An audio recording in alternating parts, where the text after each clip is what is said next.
We are very, very happy for your success.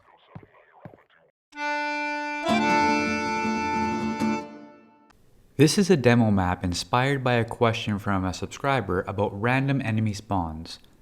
Previously, I made a video demonstrating how you can use a Lua script to randomize the drops from barnacles. Here I'll show you a simple map with a very long but not very complicated Lua script that will spawn squads of enemies and loot procedurally each time you press a button. If you're finding these tutorials helpful, I've organized them into sections on a website so you can quickly and easily find the ones you're looking for. Check that out in the description below. As long as these tutorials are getting views and likes, I'll keep making more and taking suggestions for new tutorials. Subscribers really help motivate me to keep at it, and I thank you for your support. If you haven't already, take a second to hit that like button to help promote this video. Every like helps give a headcrab a home.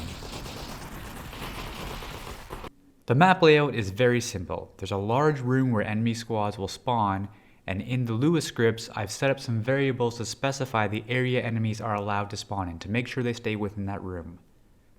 I've added this side room with a bunch of ragdolls dropped in it. Every so often while spawning an entity from a Lua script, I get an error. I believe it has to do with the map not knowing to preload the models. There might be a better workaround, but for now, when I see an error regarding a model, I just add a ragdoll of the model in a cut-off room, and it seems to fix the issue. I added a crafting station so that as the player progresses through the rounds and they collect loot, they can upgrade their weapons. This is really simple to add. Just look for the crafting station in the prefabs and drag and drop it into the scene. While you could probably mess around with the settings, it works great right out of the box.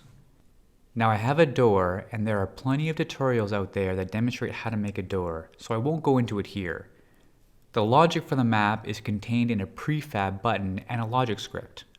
I set the name of the logic script to be spawn script, and under the miscellaneous settings I pointed entity script to spawnrandomenemy.lua. Spawnrandomenemy.lua does all the heavy lifting for this map. I also grabbed a prefab button. Instead of leaving it as a prefab like the crafting station, I wanted the button to both launch a script function and close a door between rounds. After adding it as a prefab to the map, I right-clicked on it and hit the option to collapse. Collapsing a prefab adds all the entities from that prefab into your map so you can interact with other entities in your map, and you can modify the prefab as you see fit. Once collapsed, the prefab shows up as a group. Expand that group and look at the properties of the func physical button. Go to the outputs and add two outputs. One is going to close the door between rounds, on in, target the door, and call the close input. The next output will fire the function to spawn enemies. On in, target the spawn script, trigger the call script function input, and pass it the name of the function to call, and here it's going to be start round. I also added a 1 second delay so the door will close before the enemy spawn. Now get ready, because this is going to be a lot of code to look at, but it's actually quite straightforward to understand. The top of the file contains a bunch of configuration, and we'll get back to that. Generally though, I like to have configuration in one spot to make it easy to adjust the map. Start round is the core function that kicks everything off. Each round, a message will display above the door using a point world text, and it's set by this setRoundMessage function. SetRoundMessage increments the current round by 1. Current round is defined outside of all the functions up in the configuration section. Every function can access the current round value to see what round it is. SetRound grabs a handle to the point world text by searching for the entity in the map named RoundBanner. If the current round is less than 11, the message will display the current round followed by a round message. The round message is indexed by the round number into a table of available messages defined at the top of the script.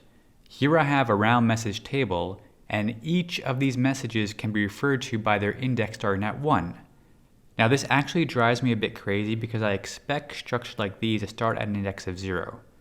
But anyways, on round 1 the message maps to welcome back, testing is available. On round 5 it maps to excellent work, and so on. I set a limit of 10 rounds. If the current round is less than 11, we'll spawn a new group of enemies chosen randomly. Random int will grab us a random number from 1 to 4. If it's a 1, we spawn headcrabs and zombies. If it's a 2, we spawn combine soldiers. If it's a 3, we spawn antlions. Finally, if it's a 4, we just spawn a whole bunch of stuff and let them fight it out.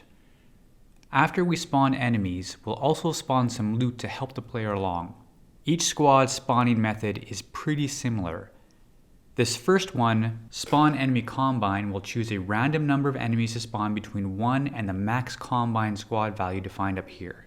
Many of these configuration variables are defined up here to make it easy to adjust the map difficulty instead of having to search through the script.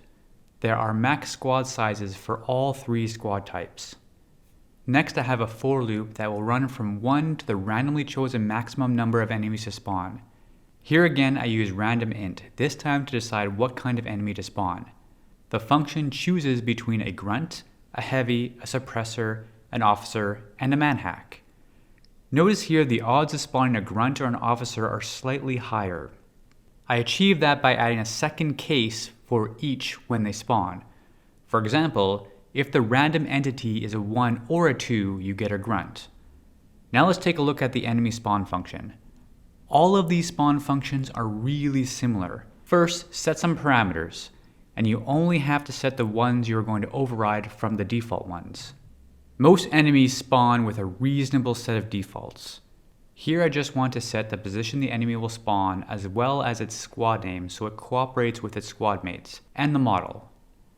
For the origin, I'm grabbing a random X and Y coordinate and using some configuration from the top to define where it's safe to spawn.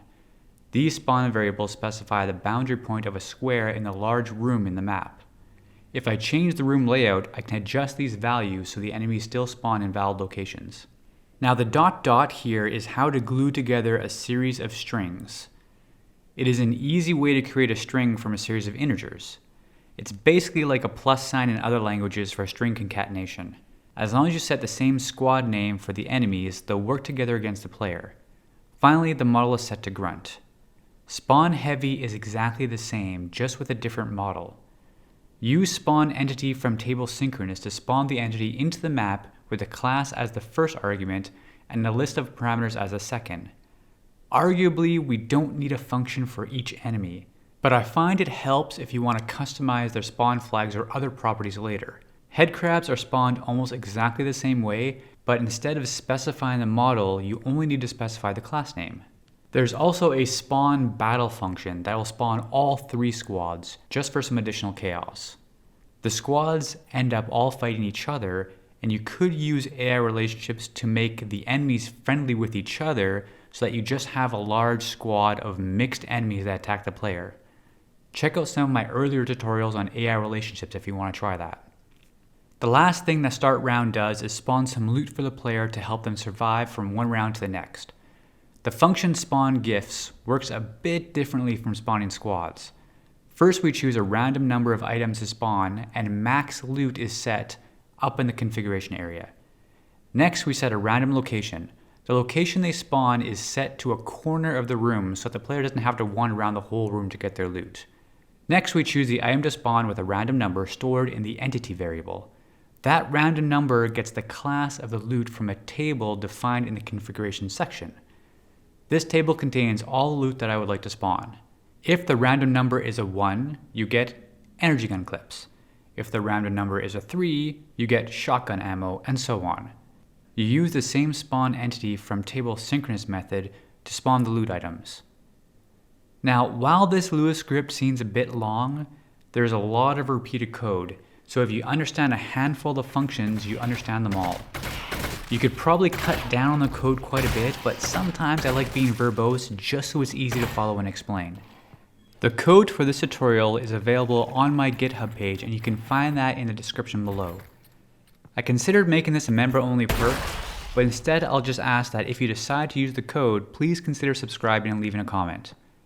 Thank you for watching, and I can't wait to see what kinds of mods and custom maps you make. Okay, the test is over now. You win. Go back to the recovery annex for your cake.